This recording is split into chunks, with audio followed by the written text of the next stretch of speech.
नमस्कार, सुजस की इस विशेष रिपोर्ट में मैं आप सभी का स्वागत करती हूँ। मैं हूँ आपके साथ निशा शर्मा। तो आज की इस खास रिपोर्ट में हम बात करेंगे प्रदेश के विकास के बारे में, जिसको लेकर मुख्यमंत्री श्री भजनलाल शर्मा लगातार कार्य कर रहे हैं।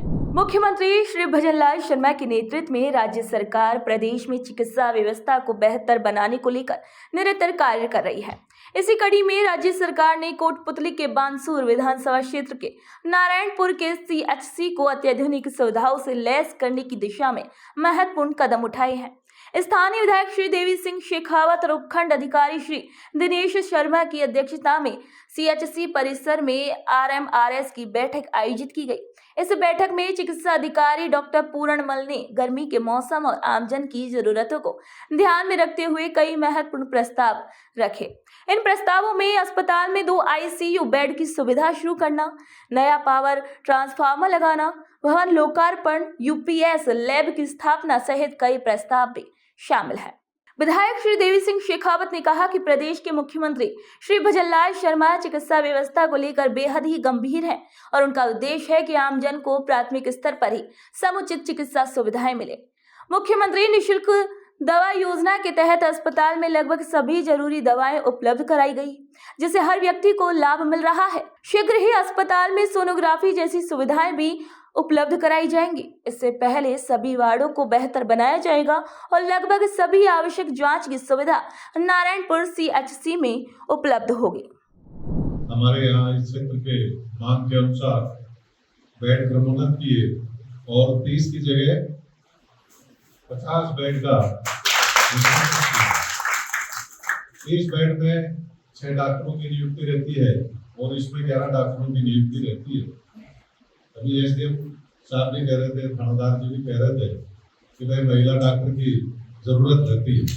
मुख्यमंत्री श्री भजनलाल शर्मा के नेतृत्व में प्रदेश निरंतर विकास के मार्ग पर अग्रसर है। इसी कड़ी में भोपालगढ़ क्षेत्र का विकास भी प्रदेश के चहुमुखी विकास में अपनी महत्वपूर्ण भूमिका भी निभा रहा है। भोपालगढ़ नगर पालिका क्षेत्र में पिछले 1 साल में अनेक कार्य करवाए गए हैं। इनके तहत भोपालगढ़ के सिंहेश्वर तालाब के सौंदर्यीकरण पर लाखों रुपए खर्च करके अनेक विकास कार्य भी करवाए गए हैं। सिंहेश्वर तालाब का एक तरीके से कायाकल्प करते हुए नए सिरे से पुनरुद्धार किया गया है। तालाब की पाल पर जहां जैसलमेरी लाल पत्थर से दीवार और नक्काशीदार झालियां आदि लगाकर भव्य प्रवेश द्वार बनाए गए हैं, वहीं आसपास के क्षेत्र में सीसी सड़क और सीसी ब्लॉक की सड़कें आदि बनाकर भोपालगढ़ शहर के विकास को एक नई गति दी गई है। यहां आने वाले पर्यटकों के बैठने के लिए एक सुंदर गार्डन की भी व्यवस्था की गई है। इसके अलावा शहर के विभिन्न गली मोहल्लों में सीसी और सीसी ब्लॉक की सड़कों का न केवल निर्माण करवाया गया है, बल्कि एक तरीके से शहर में सीसी सड़कों का जाल बिछ गया है। इसके साथ ही गंदे पानी की निकासी के लिए हर गली में नालियां भी बनाई गई हैं, जिससे शहर का सौंदर्यीकरण परवान चढ़ता हुआ नजर आ रहा है और शहर में स्वच्छता अभियान को भी एक गति मिली है।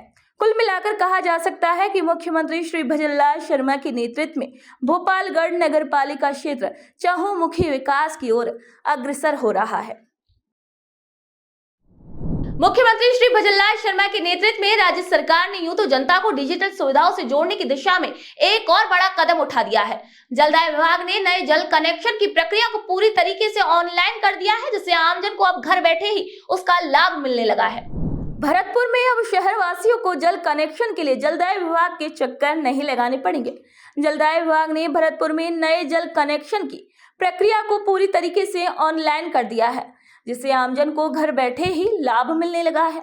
अब उपभोक्ताओं को नए जल कनेक्शन के लिए जल मित्र मोबाइल ऐप पर आवेदन करना होगा। आवेदन के साथ जरूरी दस्तावेज ऑनलाइन अपलोड करने होंगे।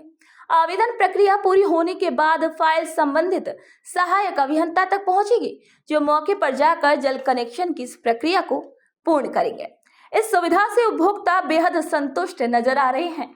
पहले उन्हें विभागीय दफ्तर के कई चक्कर लगाने पड़ते थे और ऑफिस से छुट्टी लेकर समय भी देना पड़ता था, लेकिन अब कुछ ही क्लिक में घर बैठे जल कनेक्शन की सुविधा मिल रही है। इस संबंध में जलदाय विभाग के एक्सीएन श्री केशव देव पांडे ने बताया कि ऑनलाइन प्रक्रिया को सरल और पारदर्शी बनाया गया है, जिससे उपभोक्ताओं को बिना किसी परेशानी के समय पर जल कनेक्शन मिल सके। माननीय मुख्यमंत्री महोदय द्वारा जलदाय विभाग में एक पहल स्टार्ट करी है ACS महोदय के साथ जो है आदेश जारी किए गए हैं ACS महोदय के निर्देशन में। इसमें जो पहले कंज्यूमर को NOC के लिए अलग अलग डिपार्टमेंट में चक्कर लगाने पड़ते थे, कई बार नगर निगम के लोकल बॉडी है, UIT डिपार्टमेंट है, इनसे NOC न मिलने के कारण वो पानी से वंचित रह जाता था या पानी की समस्या लगातार बनी रहती थी। चूँकि NOC नहीं होने के कारण कनेक्शंस जारी नहीं कर पाते थे, डिपार्टमेंट भी बंधा हुआ था। तो माननीय मुख्यमंत्री महोदय ने एकल खिड़की सिस्टम शुरू करा है, जिसके तहत कंज्यूमर ऑनलाइन घर बैठे आवेदन करेंगे। संबंधित सहायक अभियंता पर फाइल ऑनलाइन आएगी, जो मौका रिपोर्ट सहायक अभियंता द्वारा ऑनलाइन ही कराई जाएगी और साथ ही डिमांड नोट जनरेट किया जाएगा। साथ ही सुविधा जो दी गई है वो उसमें कंज्यूमर पैसा जमा करने के बाद में उचित गुणवत्ता से संवेदक द्वारा कनेक्शन जारी किया जाएगा, जिसमें अब कंज्यूमर को कनेक्शन की सामग्री भी अपने स्तर से नहीं लानी है। और ये पूरे राजस्थान के लिए चालू की गई थी, जिसमें भरतपुर शहर में, चूँकि माननीय मुख्यमंत्री का गृह जिला है, तो हमारी कोशिश ये थी कि सर्वप्रथम भरतपुर जिले से शुरुआत करी जाए और आप सबके सहयोग से भरतपुर जिले में इसकी निविदा प्रक्रिया पूर्ण कर पूर्व में कनेक्शन जारी कर दिए गए। सर अभी फ़िलहाल में जब विभाग के द्वारा जो फाइल ऑनलाइन अप्लाई हो रही हैं, उसमें क्या है कि उनकी राशि को फैला के उसको जमा कराया जा रहा है कंज्यूमर के द्वारा। फिर हमको विभाग के द्वारा सूचना मिल रही है कि आप इस पार्टी का कनेक्शन करना है नए नियमों के तहत। उसमें PSC द्वारा अप्रूव्ड पाइप को ही लगाया जा रहा है और पैरूल से ज़्यादा कनेक्शन किया जा रहा है और मीटर उसके साथ ही कंबाइन कर रहे हैं। हमने पानी का कनेक्शन लेना था तो हम वहाँ वाटर वर्क्स में गए थे, तो वहाँ उन्होंने कहा कि ऑनलाइन प्रक्रिया चल रही है, तो हमने ऑनलाइन फाइल बना के ने फीड करा दी और फिर उसके बाद हमारे यहाँ आज वो कनेक्शन करने वाली टीम आ गई है। सरकार बहुत अच्छा कर रही है इस चीज़ में, बार बार ऑफिस के चक्कर नहीं काटने पड़ेंगे, ऑनलाइन अपना काम होता है, ऑनलाइन पैसे जमा हो जाते हैं और टीम आके कनेक्शन कर जाती है। बात करेंगे अब अजमेर की, जहां अजमेर विकास प्राधिकरण द्वारा राजा साइकिल चौराहे के समीप निर्मित पार्क का लोकार्पण किया गया। इस पार्क के बनने से क्षेत्र के लोगों को बेहतर वातावरण मिलेगा और इसके साथ ही यहां सड़क निर्माण का कार्य भी शुरू हो गया है। नगरीय विकास और स्वायत्त शासन विभाग के राज्य मंत्री श्री झावर सिंह खर्रा ने 1,42,00,000 रुपए की लागत से बनने वाले पार्क का लोकार्पण और 10 करोड़ की लागत से बनने वाले सड़क निर्माण कार्य का शुभारंभ किया। श्रीनगर रोड से JP नगर टेम्पो स्टैंड तक मुख्य सड़क निर्माण से स्थानीय नागरिकों को आवागमन में सुविधा मिलेगी और सड़क का दायरा बढ़ने से यातायात भी सुगम होगा।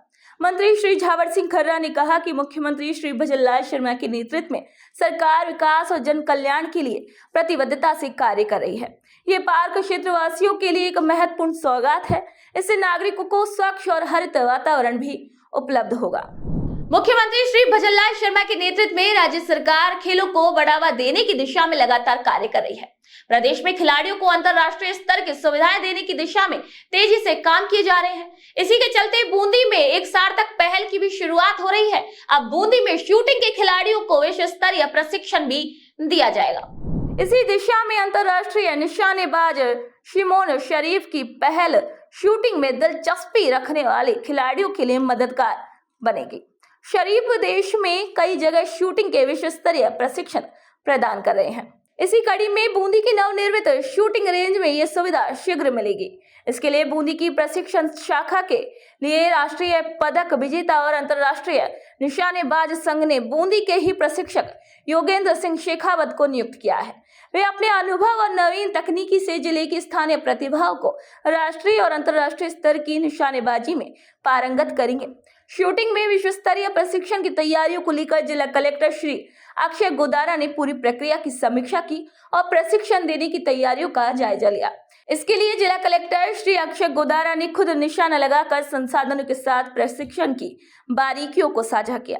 जिला कलेक्टर श्री अक्षय गोदारा ने कहा कि बेहतर प्रशिक्षण के चलते अब जिले से पूर्ण रूप से प्रशिक्षित निशानेबाज देश को मिल सकेंगे, जो राष्ट्रीय और अंतर्राष्ट्रीय स्तर पर अपने देश का गौरव बढ़ाएंगे। इस प्रशिक्षण में हर उम्र के खिलाड़ियों को अवसर मिलेगा। मुख्य यहाँ कार्य चल रहे हैं। खेल संकुल में जो इंडोर स्टेडियम का निर्माण हो रहा है, साथ में कुंभा स्टेडियम नगर परिषद का नया कार्यालय, टाउन हॉल का जो निर्माण है, सीवरेज के जो वर्क चल रहे हैं, नवलसागर में ITDC का जो कार्य है और जो सबसे बड़ा मुद्दा है यहाँ का जो जयसागर के नाले का निर्माण है, इन सभी कार्यों को प्लस साथ मेडिकल में हॉस्पिटल में जो कॉलेज का निर्माण और मेडिकल हॉस्पिटल में नई जो बिल्डिंग बन रही है उसका भी अवलोकन किया गया है। हमारा प्रयास है कि इनको समय पे पूर्ण किया जाए ताकि एक सबसे पूर्व तो नाला समय पे पूर्ण हो जाए, जून से पहले इस स्तर तक काम पहुँच जाए ताकि बारिश के दौरान काफ़ी राहत मिल सके। और साथ ही में चूँकि हॉस्पिटल बहुत पुराना है और उसकी जब नई बिल्डिंग बनेगी तभी कुछ बजट घोषणाएं जो इस साल की है वो बिल्डिंग हैंडओवर होने के पश्चात इम्प्लीमेंट हो पाएगी। तो हमारा प्रयास है कि मई तक नीचे के जो 2 ग्राउंड फ्लोर हैं, जी ग्राउंड फ्लोर और फर्स्ट फ्लोर, वो हॉस्पिटल को हस्तांतरित किया जाएगा। तो सुजस की इस विशेष रिपोर्ट में फिलहाल के लिए इतना ही। फिर मुलाकात होगी अगली खबर और एक नई जानकारी के साथ। तो तब तक के लिए नमस्कार।